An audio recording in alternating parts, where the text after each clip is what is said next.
Please take a moment and join me in remembering former Japanese Prime Minister Shinzo Abe.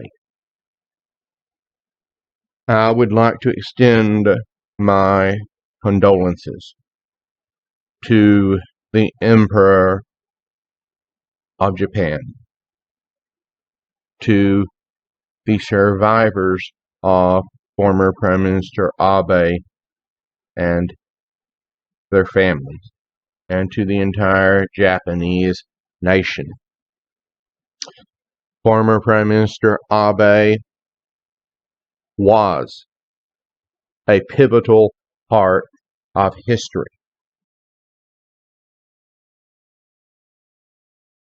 This is The Big Picture, an official television report to the nation from the United States Army. Now, to show you part of the big picture, here is Sergeant Stuart Queen. After World War II, we watched a struggle beginning to develop between communism and the free world. The struggle at first seemed to draw most of our attention to Europe, to Germany and the Iron Curtain countries. Today on The Big Picture, we'd like to draw your attention to our other front, the Pacific. Here, as in Europe, the free world faces Soviet communism at close range. And here also, a former enemy has now become an ally. Japan, as well as West Germany, is vital to the defense of the free world. It has become increasingly clear that Japan's defense is our defense. Queen.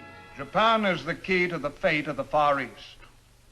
Once again, for the second time in the march of modern history, those words have urgent reality. But now, there is a difference in their meaning. The United States Army has come to know Japan well in recent years, in war, in occupation, and finally, in partnership. In the record of that relationship, there can be found the changing symbol of Japan's place in the Far East. Once it was a symbol of destruction. Today, we look upon it with hope, as a symbol of stability. Iratsia imasu. That means welcome home in Japanese to these American soldiers. After a tour of duty in Korea, they are returning to their base in Japan, where once, a short time before, they were stationed as occupation troops. And how do they return? How are they received by the people whose land they occupy? Not as overlords, not as antagonists, not as men who are distrusted and feared and resented, but as friends.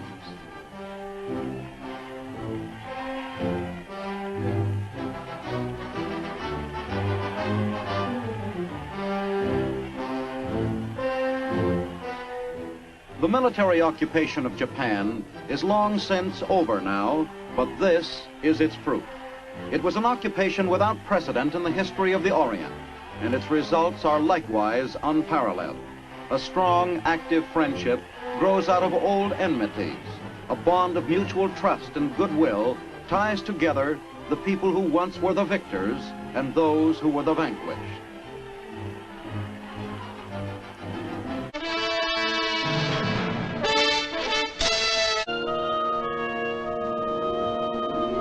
Still mocking the legend of Korea as the land of the morning calm is the grim reality of the armed conflict which only 2 decades ago ravaged and scarred this divided country, leaving permanent reminders of the price paid to preserve individual freedom and national security.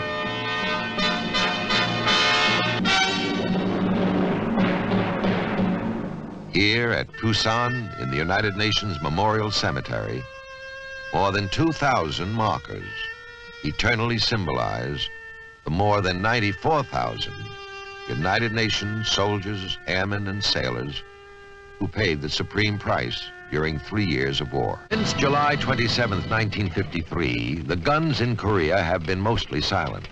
But the continuing ideological conflict between North and South has made Panmunjom a setting for psychological warfare, carried on by North Korea through volumes of accusations, tabletop belligerency, along with overt and covert acts of aggression. These hostile acts directed against United States and Republic of Korea military personnel over the years since the truce are documented reminders as to how fragile still is the morning calm in Korea.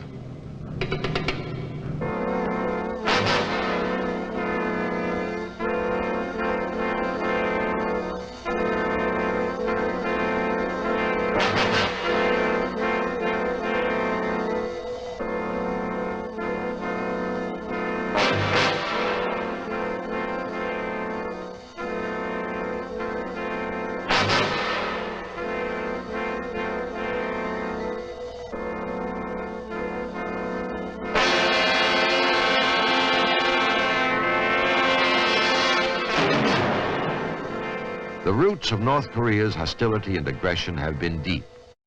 Now, the United States is going to back up Japan, and we have a firm commitment and a very special relationship to Japan.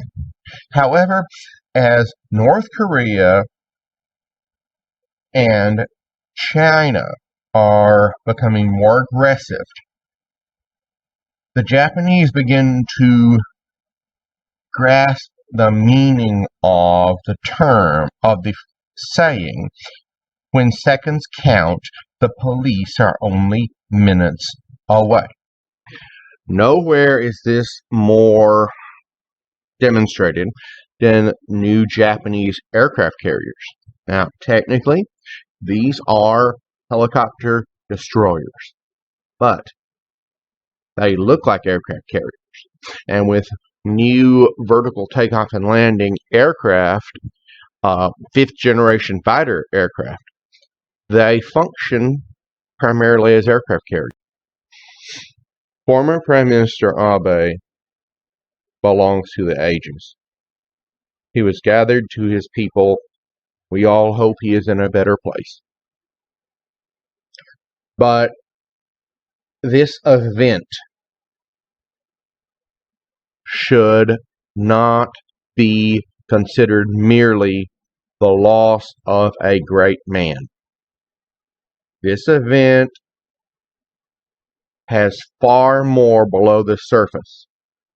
And as the entire world looks into the future of the Asia Pacific area, as we are this past week, Shinzo Abe will remain a pivotal figure